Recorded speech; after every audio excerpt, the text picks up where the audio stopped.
Hey Leo, what's up? This is your weekly reading, March 10 to 16. This is only a general reading. So if it's not resonate with you, just ignore it. Kapag nag-resonate naman, hit me like, share, and tag a friend. Oh. And leave a comment sa ating comment section. And if you want a private reading with me, just message me. Okay? Actually, um, simple lang yung reading na to. You need to move forward ASAP, parang gano'n, no? Parang 'wag na magstay, hindi mo na kailangan gumante, hindi mo na kailangan, hindi ko alam kung kaya mong gawin, yun lang ang tanong pala dun, eh, 'no? Kung kaya mo bang hindi mag-fight back. Kasi sayang yung,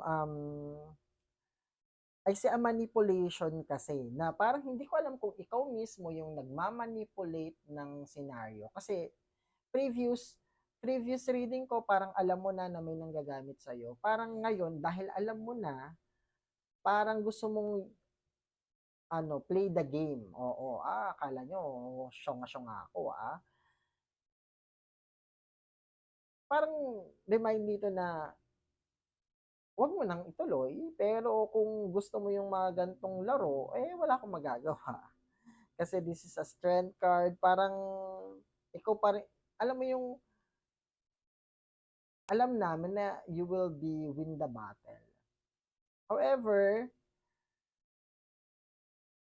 oo, eh, parang I see here a justice, parang mayroong nanglibak sa'yo, parang eto na yung ganting ano mo na, eh, ganting ganting ganting salakay mo na sa scenario last week. Well, bahala ka sa buhay mo kung gaganti ka, pero I think it's worth it to fight for what is right.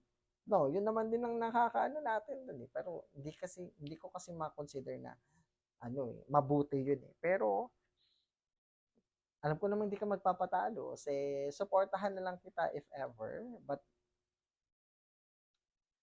I see a revenge dito coming from you.